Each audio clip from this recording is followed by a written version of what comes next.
napapanahong issue sa larangan ng politika, showbiz, tatalakayin, himayin, re-reaksyonan ng Che Guevara TV.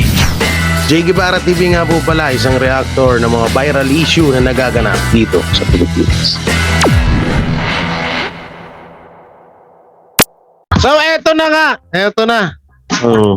Eto na yung pinaka. Eto po paano ko ba sabihin to? Bali kagaya nga po nung nilabas na ni Maharlika about dun sa mga trolls or bayarang vlogger. No, may paparinig po ako sa inyo na isang voice message from Ma'am Jadi or JD. Yan. So hindi ko nasasabihin ko kung saan siya dati nagtatrabaho, no? Pero yun, disclaimer tayo, no? Ito po ay siya po ay lumapit sa akin at bali kinuwento niya lahat ito through voice message. Tapos sinabi ko baka pwede kong ilabas sa aking live stream. Sabi niya walang problema naman dahil gusto ko lang naman ni yan para maging mulat sa katotohanan ng mga viewers, ng mga DDS supporters, no? So dito kasi yung napag-uusapan kasi dito yung about po dun sa eto nga tulad nito, no? Dito ako nagulat. Alam nyo, akala ko akala ko grabe ito. Interview with ay di ko pwede pala manggitin to. Delikado tayo rito. Interview with Chief. Yan, she has pag-English kasi. Independent Agency. Implementation of national campaign via social media. Article boosting of followers. Artificial boosting of followers, artificial boosting of content. How much? Yan. A small local politician there work with the needs to have a budget of 300 to 500k a month. Grabe yun. A national position with needs to learn 800k to 1 million a month. Ang laki, di ba? 800k to 1 million a month. Hindi pa masave ang campaign yan. So ito po yung poll, ito po yung pinaka. Pakinggan ho natin to Pakinggan ho natin ng maayos at i-share nyo tong live na to dahil napaka-importante ho nito, no? Alam nyo, marami din naman po ng about dito sa ganito, yung about sa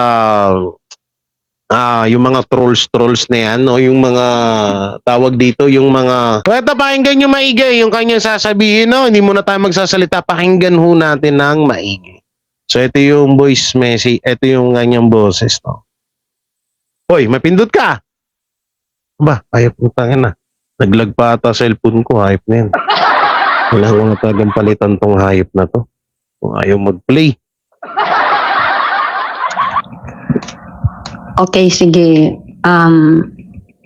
Ang voice message na to is about paid vloggers. I'm not sure kung sino dito ang followers din ni VMR, but I'm sure may mga followers dito ni VMR, 'di ba? Yung curiosity ko kasi about this certain issue was reignited after I saw VMR's live. I think kasi April na, 'di ba? Last month, March. Before Holy Week, if I'm not mistaken. Kasi, 'di ba, nag-live si VMR and he said that he wanted to discuss about internet trolls. Si VMR showed a bit of video clips, a series of video clips, which obviously is from one long video. It happened to be a documentary.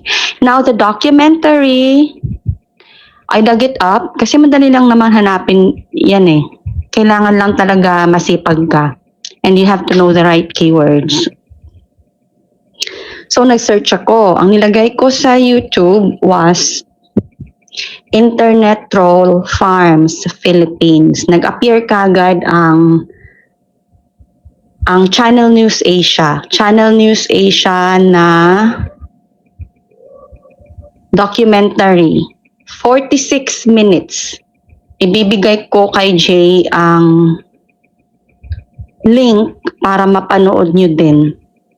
Panoorin natin mamaya yun. Ako kasi, ano eh, Ma'am Sarah May, Ma'am Tess, Mami Tess. I have regrets because if I only knew this will be of grave national concern, I should never have deleted my conversations with Kaki Raki. Kaki Raki, whose real name is Clarence Gonzalez. Rocky Gonzalez. Yung kalbo na Englishero, yung matalino sa English, matalinong tao siya. If you noticed, there's a pattern. Ang kinukuha nila, ang binabayaran nila is yung nasa dalawang extreme. Extremely smart and yung extremely dumb. Do you remember Coach Jarrett before? Coach Jarrett before, he wasn't that intelligent. Pero substantial ang discussions niya. Nung hindi pa siya tumanggap ng bayad. It's the same with Rocky.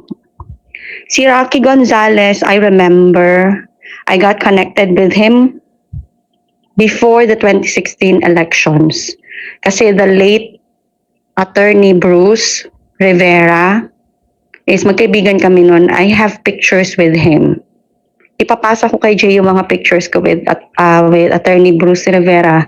Tatakpan ko lang yung mukha ko as proof na yes, naging magkakilala kami personally. Lumiya ka na, It Bustada. transcended from being a supporter niya online kasi mga 20K pa lang yung followers niya. Tapos, naging follower niya ako sa Facebook. And then, naging magkakilala kami. Now, why am I talking about attorney Bruce Rivera, about Rocky? Because this is about Rocky. Si Rocky and ako, naging mag-friends kami kasi pareho kami, we teach. Teachers kami. Si Bruce, teacher din, attorney Bruce. Pero si attorney Bruce is, nasa law school naman siya. Law school students ang hinahandle niya. Si Rocky and ako, ang hinahandle namin is English, same subject, diba? I always tell him, oh Rocky, I admire you so much kasi ang ganda-ganda pa din ng mga compositions mo, the way you write, it's very good. It reminded me of how I used to be when I was much younger, when I was still in college, because I used to be a debater and I'm an undefeated public speaker. Pagka sinabi ko undefeated public speaker, champion ako hindi yung nasa second place Always been like that. Sardara So na I'm siya. very choosy. I do not just believe in everything I see, or even with those na naging Duterte supporters before, naging ako, very choosy. Konti lang talaga sila. Sila Bruce Rivera, sila MJ Kiambao, everyone connected with Bruce Rivera. Kasi doon ko nahanap yung mga talagang extremely intelligent ones. Bali, eto po kasi may mga conversation dito. May mga conversation sila nito ni ni Mama JD, no? So, kaya talagang sabi ko, naniwala ako na totoo, may ganyan, may talaga pala, grabe pala talaga. No? Uy, 800 to 1 million ng talent fee per month para lang sa mga vlogger para banatan ng mga Duterte. Grabe, no? Intindi nila. So matagal to Ito, marami pa to. Ito, play natin. Now, 2022, January. Sabi ko, Rocky, kumusta na, let's catch up? Kasi hiwalay na ako sa boyfriend ko, and I am now free to express Sana all. myself on social media the way I want to. I Sana had all, medyo- restrictions with my ex Wow. kasi ayaw niya na mag-discuss ako ng anything political. Ayaw niya ng mga ganong bagay na nakikita niya sa social media ko. Ayaw na ayaw niya. So I had to respect him. Elections na, di ba? Sabi ko, okay ba si May BBM? Rachel shoutout. Sabi niya, oo, okay si BBM. But I did not know that at that time, they were already having negotiations. May kaibigan ako na vlogger. I do not want to mention his name because of security reasons. Kasi itong tao na to, he had to transfer from one state in America to another state na malayong malayo talaga. Halfway. Okay? Di ba ang Amerika, ang laki ng Amerika. So you have Far East, Far West, and then Central America. So Charlie, imagine shout out. from the far western side of America, he had to transfer to the south central part of America, to that state, for his life, for him to be secure. And then I had to tell him na, oh, you have to hide your son on Facebook because I can see some of your son's pictures on Facebook. Can you just delete those? Delete mo. You have other means of communicating with your son. You have other apps like Skype, etc., etc., etc. Now, yung kaibigan ko na nasa Amerika, hindi nila mabili. Kaya nagkaroon ng death threat. Kaya kailangan mag-transfer from one state to another. Napakalayo for his life, security reasons. Yung friends ko dito sa Davao, kasi I'm from Davao City, yung isang DDS supporter na very vocal, she already had maybe almost 20,000 followers. She had to stop. Like, completely stop. Kasi yung mga anak niyang babae, pinahanap. Tapos nagkaroon ng mga threats like,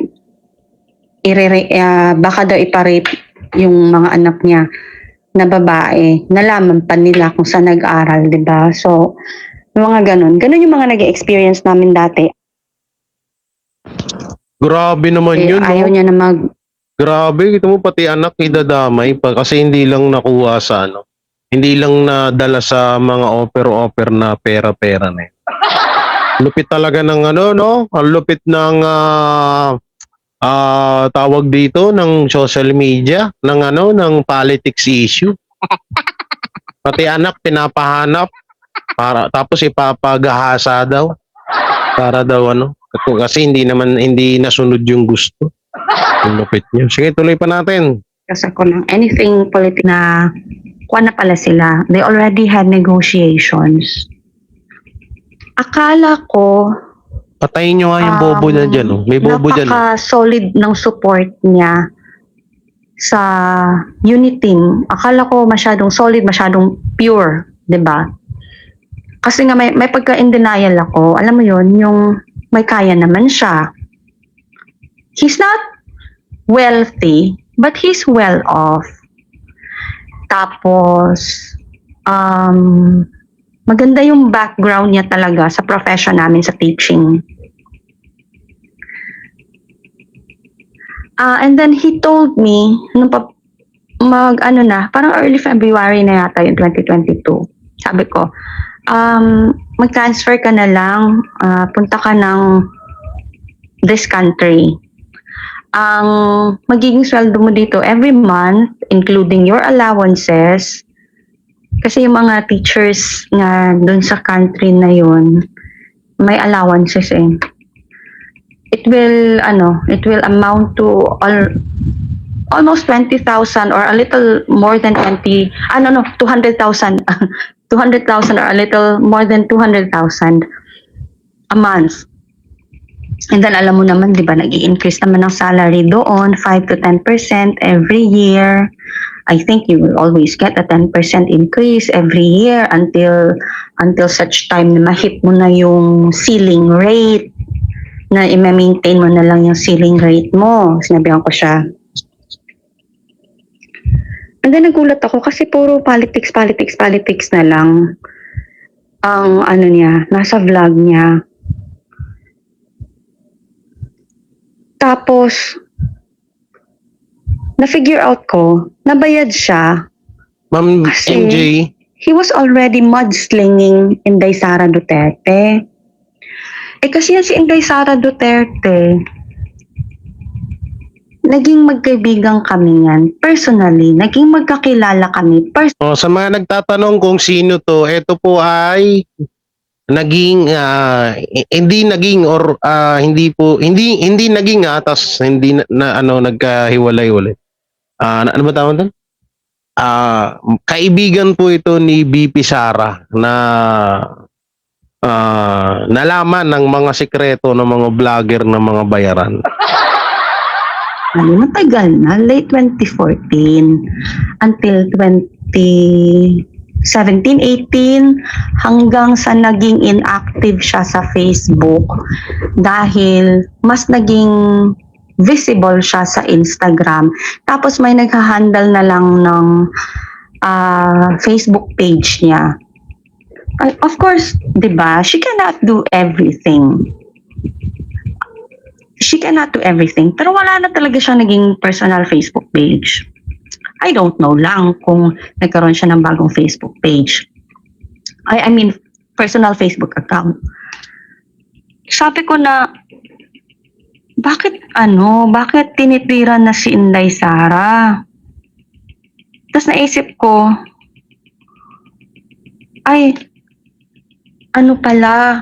matagal-tagal na palang tinitira. Naisip ko na hukayin. Sabi ko, naku, wala na to, bayad na to.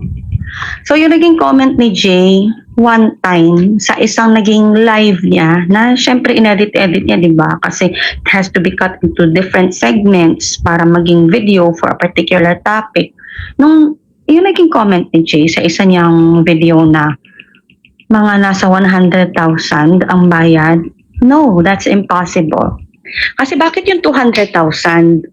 Yung 200,000 a month, clean living. Okay? Clean living. Teaching. Bakit tinanggihan?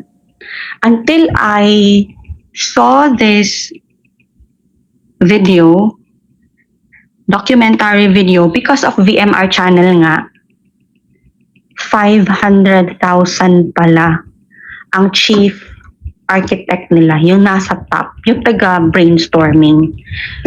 Si Rocky Gonzalez sa... Yun guys, 500k.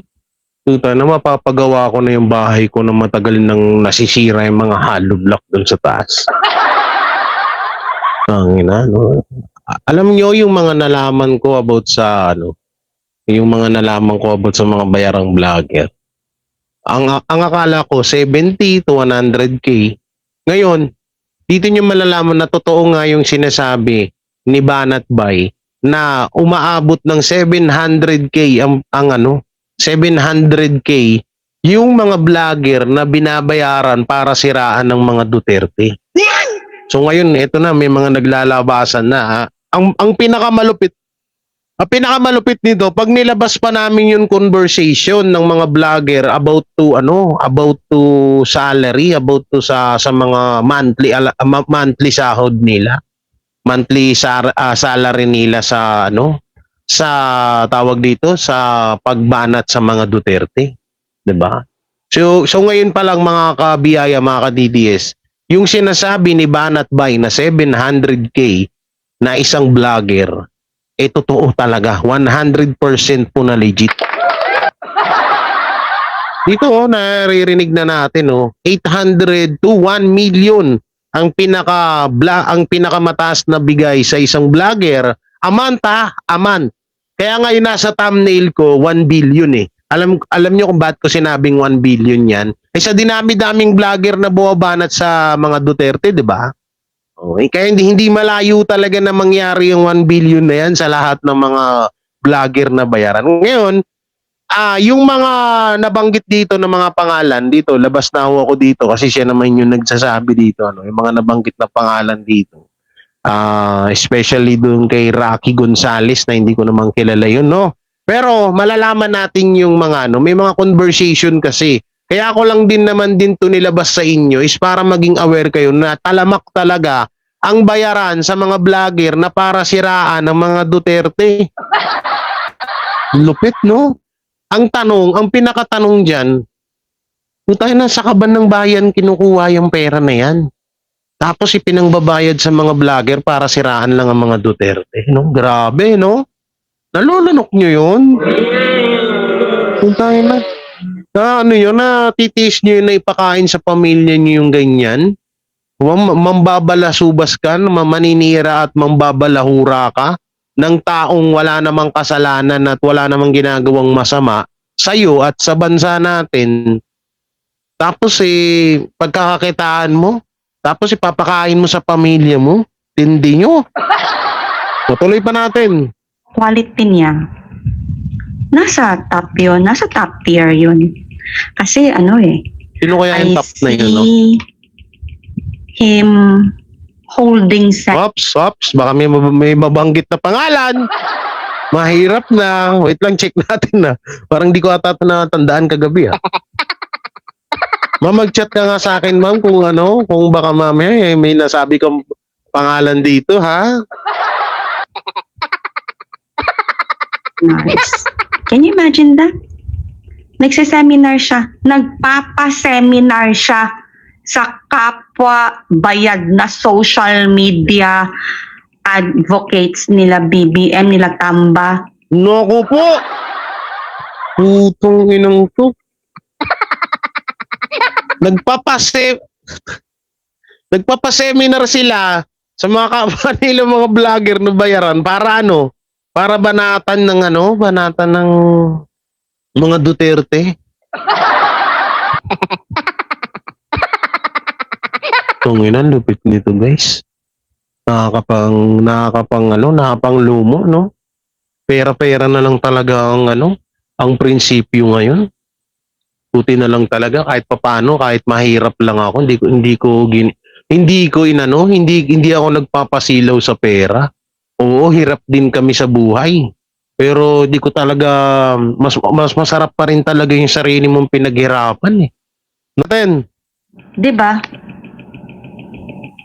So yung mga sinasabi nila Jay, yung mga sinasabi ng mga DDS vloggers, totoo yan lahat.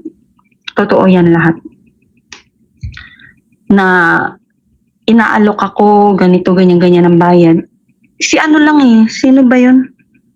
Yung tinira niya si Banat Bay, si Makagago. Naku po! Banat Bay, yung best friend mo nandito! Uy, di ko na. Oo, si Makagago siya nga. Mag-isip kayo ha.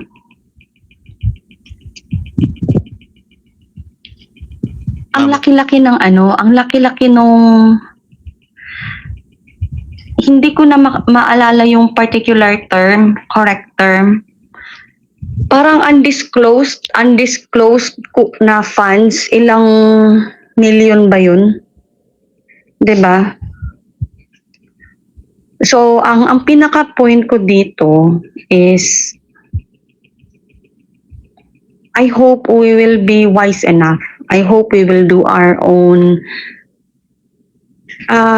due diligence ba? Let's do our own homework. We have to keywords lang naman yan di ba? Kung gusto ninyo Kasi since a lot of us, we are hiding here on YouTube, yung mga naging katulad ko na, wala na. We don't trust Facebook anymore. Lalo nagkaka-issue ang Facebook, di ba? Madaling mawala yung mga accounts natin or ma-hack. We have to figure out something na we have to form our own groups also. And we have to protect yung mga tao na, mga vloggers na nag-remain loyal sa atin. Kasi you know what? Ang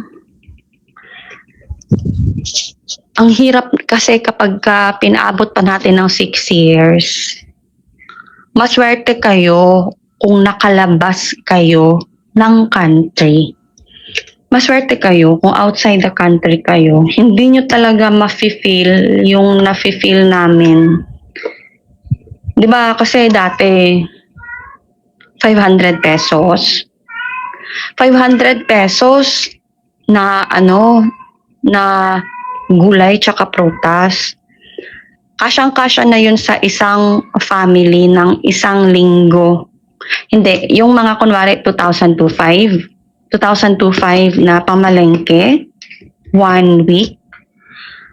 Busog na yung family of 5. Busog na. I mean, as far as I'm concerned, dito sa Davao, oo, busog na.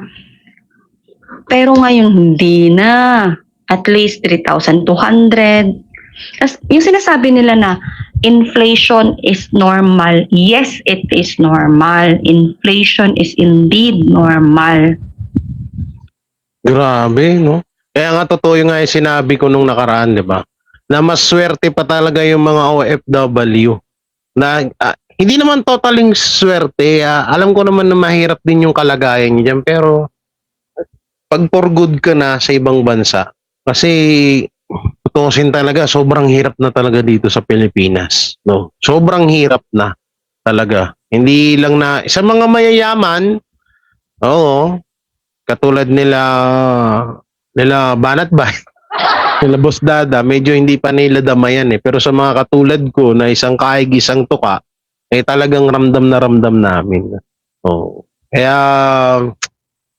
grabe, nakakapanglumo lang, no? Sige, tuloy pa natin. Ito ba? Ma-play ka! Hindi punggol, but... Aba, tayo ng cellphone talaga to. Ayaw talaga magano. Wisit talaga itong cellphone ko. Ay, sarap ibato nitong hayop na to. Kailan nagla-live ako, tsaka ano.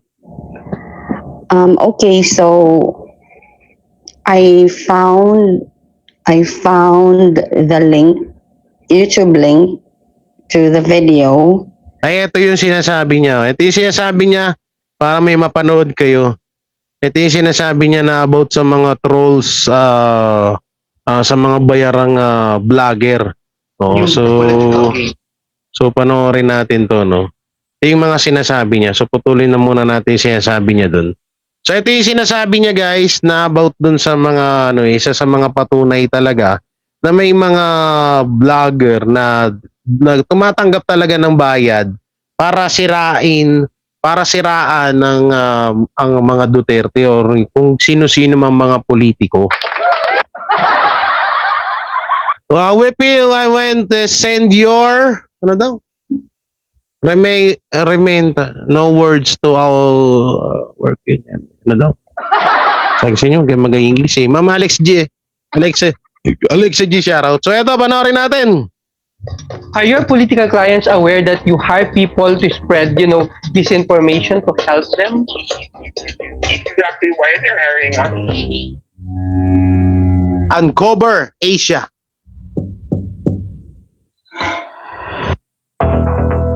Manila, Philippines, yan na. Ayan na. 9th of May 2022.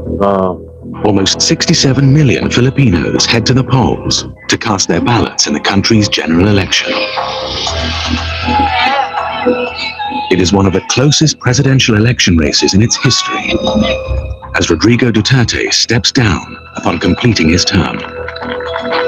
It's a crowded field with 10 candidates vying for the presidency. Parang ang hina.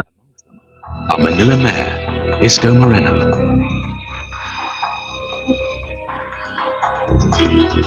Multiple world boxing champion, Manny Pacquiao. Hanglan sa atong nasod, leader. Pag sinabing leader, To reach voters, Filipinos double the time. Alternative to that is to socialize online. Professor Jason Cabañes's key research interest is in how media impacts the political development of a country. He sees the Philippines' large overseas migrant worker population contributing to their high usage of social media. A lot of our folks are on social media trying to maintain connections with these people. The other thing is that we also like to post on our social media accounts, our selfies and all of those things. And so we've had very, very high access rates to the online. COVID-19 lockdowns have also pushed more Filipinos. Survey that this is Powerful tool for who are not paid with them. I-forward natin ha. Where a lot information as early as 2016. Yan, eto na yan. Ito na ba According yan? to a report by Mercy Corps, Yan. these campaigns play out Yan. in phases. Yan. The development of core narratives, onboarding of influencers and fake account operators, and dissemination and amplification on social media. In a press conference on July 25, 2017, then President Rodrigo Duterte admitted to hiring trolls during the 2016 campaign period. Investigations revealed Facebook was used to reinforce positive narratives about his campaign, amplify targeted messages, and Hey, Ma'am Shirley, maraming salamat. Ito na yata interview. In a rural area, hours from Manila, Undercover Asia tracks down a page. Tagal! Ito na. Kasi 3 years na ako dito sa trabaho nito. Eh dati, nung nagtatrabaho ako sa hotel sa Manila, yung nagpasok sa akin dito, binibigyan niya na ako ng extra, like gumagawa ng mga fake accounts, gumagawa ng mga captions. So yun, hindi pa ako full-time. So pumutok yung pandemic, dito na ako nag-full-time. So, ibig sabihin pala, kung may bayarang vlogger sa YouTube, tapos meron din pala sa Facebook, no? So, ibig sabihin, kung meron sa YouTube, sa Facebook, meron din pala sa TikTok at saan sa social media platform. Grabe talaga yung ano nila, no? Ang lupit. Ang lupit ng ano nila, lupit ng strategy nila. Ito, post nga In lang her yun. early 30s, Sharon lives with her family and has to support them. Ma'am Shirley, salamat. Sa umaga kasi kailangan pakain ng mga manok na yung mga tito. Check mo yung mga kalabaw. So yun, tapos Probinsya, magkaroon ng almusal, kakain tayo, mag-anak. So yun, pagkatapos noon, doon na ako gagawa ng trabaho ko. Sharon is part of a large for-hire market available in the Philippines. The country has one of the lowest wages in the world, with the average monthly salary of $204. Hindi kasi kaya lang makikita nyo dun sa ini-interview kanina. Hindi ko alam kung babae o lalaki yun. Baka judingling yun. Hindi kasi ito, matatandaan nyo dati, sino yung mga YouTuber dito na nakaabot ng mga yung sino nakakaalam dito na yung mga yung mga binibili nila, yung kanilang subscriber, binibili nila yung mga followers. So ngayon, nag-switch na sila, tinanggal na nila. Pero may ilan pa naman. Nakikita ko, yung mga nagbebenta ng followers at subscribers, ayun yung mga yon na, ayun yung mga pinangsusupport sa mga tansu vlogger ngayon. Kasi kung mapapansin nyo ito obserbahan nyo to live ni Banat Bay, tapos live ni Maring Janet. Ito sinabi ko na to sa inyo Pansinin nyo yung comment, no? Pansinin nyo yung comment kay Banat Bay, pansinin nyo yung comment kay Maring Janet. Yung kay Banat Bay, sobrang bilis na ang dami nating nagko-comment, bisan naduduling pa tayo, hindi natin mabasa, di ba?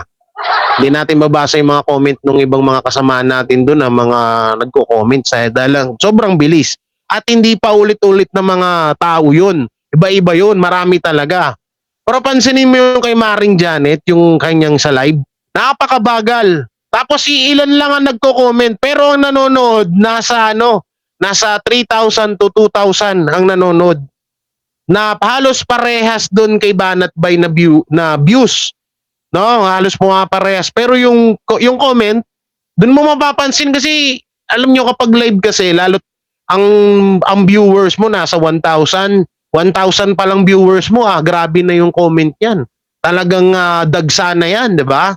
Pero mapapansin mo sa kanya, minsan views ni Maring Janet nasa 3,000 to 2,000. Pero yung comment, wala nga. Tingnan mo yung mga kasamahan ni Nino Barsaga na mga vlogger. Pansinin niyo yung mga video nyon pagtapos ng pagkatapos ng upload nila, premiere. Tingnan nyo, walang comment. Walang comment. Yung ni-reveal ko nga nung nakaraan, ni-reveal tuloy. Yung pinakita ko nga nung nakaraan, di ba? 10K views na ha? 10K views na po ang tawag dito, ang views ng video. Pero ang comment, wala pa po sa 20. Saan nga po nakakita nun? Hindi, ang ibig ko sabihin dun kay yung about dun sa kay Maring Janet at kay Banat Bay. Doon nyo makikita kung talagang legit or lihitimong mga tao yung mga nanonood kung hindi ba boosting. Kasi nga ang nangyayari ngayon, kaya yung mga ibang mga vlogger na mga hindi na contact siguro or basta ang ginagawa nila binu-boosting nila yung mga channel niyan para parang ako, halimbawa ako magpa-views ako ng mga 1,000 or 5,000 ang nanonood sa akin. Pero ang legit diyan 400 lang talaga. Kasi nga, 'di ba? Yan kagaya nga ulit ng sinabi rin to ni Banat Bay na ang gusto ng mga tao kapag maraming nanonood, doon sila nagkaka-interest eh. Kaya yung tingnan mo, tsaka ugali na ng mga Pilipino yan. Ugali na ng mga Pilipino yan, uy maraming nanonood doon, punta nga tayo doon. Kinig tayo. Marami kami dito, konti kayo dyan. Diba? Kadalasan nangyayari yan, ayun yung mga dahilan ng mga bobong supporters ng Marcos. Ay, marami kami dito, kayo konti lang. Ganon, no? Rolando, shoutout. So, eto kasi dito, yung pinarinig ko sa inyong voice record, voice message, tutusin ang dami-dami pa nun, may mga conversation pa talaga na chinek ko na hindi edited, no? Marami, napakadami pa talaga. So, kada live natin, isisingit-singit natin yan, ha? Sisingit-singit natin yan para maganda. So, dito nyo napapatunayan na yung talagang mga vlogger, no, na mga ay talagang binabayaran. Kaya rin pala nagtaka ako. Alam nyo, nung mga panahon na nasa Tito Vic and Joey pa lang ako. Sabi ko, ba't kaya ganun? Parang tumahimik na yung GC namin. Ba't kaya ganun? Parang wala nang pumapansin sa akin. Then ano rin ako, nagulat ako. Sabi ko, ba't kaya ganun? Parang, tapos, edi okay na. Yun na. Duterte na lahat eh. Duterte na lahat. Biglang kasi nag-usap na kami nila sa Spencer eh, kung sino yung ako, walang pagdadalawang isip na sinabi ko, Duterte ako. Noon pa man, Duterte ako. So yun na. Nagulat ako, biglang may nagsalita dun. Sabi niya, hindi ako makakapag-Duterte, papagalitan ako. Tapos ayun na. Simula nung nagsalita na papagalitan daw siya ng ganito ganyan, ayun na. Nag-ano na siya nun, nag-BBM na. Wala, BBM na lahat yan. O, tas hindi na kami chinat kahit kailan ni Sir Spencer. Hindi na kami chinat kahit kailan. Hindi na talaga. Hanggang sa'yo na, sabi ko ngayon, nare-realize ko na, talagang may pala talaga. Parang talagang may nangyaring rekrutan. O, kasi isa sa mga kilalang vlogger, hindi naman totaling kilala. Siyempre, masikat pa rin ang mga DDS vlogger, siyempre. Isa sa mga kilalang vlogger is tropa ng isa sa mga kasamahan ko dati, no? Tropa. So, ang nangyari, biglang pumasok sa isip ko na, kaya pala siguro ito yung nag-recruit sa kanila. At syempre, may mga offer din. At ayun nga, 'di ba, pinarinig ko rin sa inyo dati. No, pinarinig ko sa inyo dati yung voice message. Hanggang ngayon hindi ko pa rin nire-reveal ang pangalan, no, kasi syempre kailangan din natin mag-ingat at pwede tayong makasuhan doon, no. So pinaano ko 'yon, nilabas ko sa inyo na inoperan nga ako na magkano ba 'yun? 70 ba yan? Hindi ko matandaan, no? Sorry, alam nyo, makakalimutin ako. Pero pinarinig ko sa inyo yun. Nino-operan ako. Kesyo dito, malakas sa ganito, malakas ganyan, sige to ganyan, malakas dito, marami kang makukuhang mga kapit dito, gito ganyan, mas uunlad ng buhay mo rito. So hindi pa rin ako nagpatinag. Siyempre, kakilala ko siya at sinabihan ko nga na ganito ganyan, hindi ko kayang ibenta yung prinsipyo ko, no. So yon, nagulat na lang ako, binagbablock ako eh. Binlock ako, binura yung mga message nila. Buti na lang talaga mautak ako. Sabi ko, kasi dude, nagulat ako eh. Bigla kang opera ng ganong kalaking pera, tapos para lang maging tansu vlogger. So ngayon, unti-unti naman na lumalabas yung mga unti-unti nang mga lumalabas yung tawag dito, yung mga baho ng mga tansu vlogger, no. Ewan ko na lang, yung iba siguro hindi pa rin talaga naniniwala kasi nga eto sa totoo lang, magaling mag-mind conditioning ang mga tansu vlogger. Ayun yung pinaka-best nila, best style sa sa pagbablog nila. Yun yung pinaka-panghatak nila sa mga viewers nila. Oo. Sabay segue ng paawa effect. Pag nakapagpaawa effect, kaya na. Bigla nang susundutan ng ganito, ganyan. Tapos lahat ng mga ginagawa nila sa likod ng camera, ibinabato sa mga Duterte vlogger. O kaya pala sa Facebook may bayad ata ang mga paratang. Kaya nga 'di ba? At ayun pa nga, dalawang community pa, dalawang group pa 'yan. Vloggers, tapos yung mga poster. May mga may mga sa Facebook yung mga post about ganito, ganyan. Yung mga pages na mga pro page ng tanso, 'di ba? Makikita natin diyan, may mga iba't ibang pangalan yan na po minsan binababo yung mukha nila Tatay Digong, nila BP Sara. So marami talaga. Kaya nga sabi ko, yung about sa 1 million na nasa title natin ay hindi talaga talagang totoo kasi sa sobrang dami ng mga yan. Kaya nga lagi nilang sinasabi sa amin na kawawa kami kasi kukunti lang daw kaming mga vlogger, kukunti lang daw yung nanonood sa amin. Yan, bukang bibig ni bukang bibig ni Maring Janet yan at nung ibang vlogger kasi nga sila daw ay umaabot ng 3,000, 1,000 ng viewers, samantalang tayo dito 500 lang. Pero sa kanila naman halos lahat ay puro mga trolls, puro mga dummy account, mga ninja. 'Di ba? So ako, mas okay na ako diyan. At least diyan safe channel ko. Oo, walang violation diyan. Ang masama kasi niyan, inom lang ako ng tubig, yun ang masama dyan. Wait lang.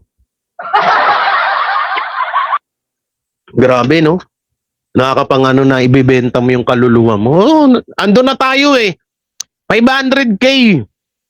Napakalaking pera ho talaga yan. Ako, hindi pa ako nakakahawak yan. Hindi pa ako nakakakita sa tanang buhay ko ng nakakita sa personal ng pera na 500K na nandyan sa harap ko. Hindi pa ako nakakakita niyan, no? Oh. Pero kahit na siguro kahit anong gawin, hindi ko pa rin kasi kayang lunukin. Parang alam mo 'yun, parang hindi ka rin makakatulog diyan eh. Masarap buhay mo kasi malaki ka. Pero yung karma, yung kasi yung iniisip ko eh, yung karma. Ang hirap kasi pag bumalik sa yung karma, triple. No? Kapag bumalik sa yung karma talaga, triple. Kaya ito, yung mga sikat dyan, katulad dyan nila, MG, yan, ni MG, yung si Makagago. Oh. Kaya hindi maaaring hindi bababa ng 1 million ng talent fee niyan per month. Oh, kasi kung napapansin ko ngayon, lalo sa TikTok account niya, talagang todo tuloy-tuloy yung upload niya, no? Tuloy-tuloy yung upload niya sa paninira laban sa mga Duterte. Oh, ilan-ilan minutes lang naman yun, may 5 minutes, may 5 minutes tuloy, seconds lang naman yun. 30 seconds ganun. Napakabibilis lang ng mga video. May mga 5 minutes, pinakamatagal dun siguro 3 minutes, pa rin 5 minutes, no? Ang pinaka pa ho dito, mga ka-biyaya, mga ka-DDS, ay gamit-gamit po nila yung pera ng taong bayan. Yun yung pinaka nakakapanglumo po rito. No, ayun yung pinaka talagang, alam mo yun, na yung pera natin ginagamit para ipanira sa mga politiko. Yan, shoutout po kay Maki. Mega love shoutout. Kaya, ayun, ako, maganda kasi si isang vlogger kapag pag marunong kang makontento. Ako, kontento na ako dyan. Dyan sa nanonood sa akin, kung ilan yan, kung ano man yung maibigay nilang blessings dito sa live, kontento na ako dyan. Hindi ako naghahangad ng, alam mo yun, yung million. Sana magkaroon ako ng million, ito, ganyan. Eh sabi ko nga sa inyo, 'di ba? Sipag lang. Kaya nga ginagawa ko ngayon, sipag lang talaga eh. Pero inyo minsan wala na akong tulog. O sige, kasi maraming nagsasabi, ako daw ay binayaran ni Banat Bay. Oo, may napapanood ako yan. Siguro yung iba diyan napapanood din na ako ay binayaran ni Banat Bay. Ganito, no? Kung ako man po ay binayaran ni Banat Bay para maging Duterte vlogger, unang-una, hindi na ako, tingnan nyo upload ko. Tingnan nyo, sa channel ko na lang pagbabasihan. Nag-upload po ako sa isang araw ng 4 or 5 or 3 video. Sa isang araw, upload. Tapos may live pa ako. So tayo na, gaano kahirap mag-upload ng 5 video sa isang araw, tapos i-edit mo pa. Eh di sana kung binabayaran ako ni Banat Bay, eh di puro live na lang ako, hindi na ako nag-upload. Nakranteting naman. Eh di nag-live na lang ako 1 beses. O magla-live ako ngayon. Bukas, tulog na ako. Sarap buhay. Kasi may sahod naman ako eh. Eh tayo na, hindi eh. Madaling araw, minsan alas 6 na ako natutulog ng umaga. Pagkatapos ko yung edit ko, pag-upload, paggawa ng thumbnail, paglagay ng mga tags. Tapos ikakalat ko pa yan sa social media para ma-promote yung channel ko. Tapos sasabihan nyo na binabayaran ako ni Banat Bay, binayaran ako. Kalukuhan naman ata yun. Ito na kung may bayad ako, may sahod ako sa kay Banat Bay, hindi na ako mag-upload. Hindi na ako magpupuyat hanggang umaga. Ano ba naman kayo? Alalahanin nyo, nasa Pinas ako. Wala ako sa ibang bansa. Baka isipin ng iba kasi nasa ibang bansa ka, kaya lagi kang gising. Hindi nasa Pilipinas ako ha. Alas 6, alas 7 na umaga ako natutulog pag natapos ko na lahat yung upload ko.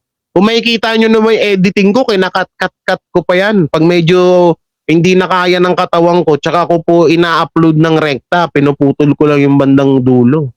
Oo. Kung mapapansin nyo sa mga video ko, talagang ini-edit ko pa yan. Eh grabe, mag-edit ka ng, biruin nyo pa naman mga video ko, 40 minutes. Tingnan nyo, 3 video ko, puro 40 minutes yan. Ikaw nga mag-edit ng 40 minutes. Tingnan natin, di lumuwa mata mo. Sabihin nyo ako pa yung bayaran, anak ng teting na yan. Akala ko ba, akala ko ba mahirap si Banat Bay. Ba't sinasabihan nyo ng bayaran nyo mga Black Mamba, shoutout. Tulog-tulog din, Jay. Hindi natutulog naman ako. Kaso nga lang, nakasanayan ko na yung umaga na matulog. Ito yung trabaho ko eh. Oo, kesa naman diba? Tumanggap ka ng bayad na para lang banata ng Duterte. Hindi maganito na lang ako, magsipag na lang ako. Hindi mas masarap pa, wala pa akong sinusunod na mga boss. Kasi magkakabistuhan din yung mga yan. Ito sa totoo lang excuse me. yung mga bayarang vlogger na yan, bandang huli magkakabistuhan din yung mga yan, pustahan tayo. Magkakalaglagan yung mga yan. Bandang huli maglalaglagan yan at hanggang sa bandang huli, i-reveal nila kung sino yung handler nila. Tol J, bawal kang mapuyat sa umaga. Oo nga pala, no? Hindi, ayun na nga, yung isa ko panlibangan, yung roof road. Roof. Oo, yung roof trip. Kaya kayo maging wag po kayo magpapaniwala agad sa mga sabi-sabi ng mga ulupong diyan.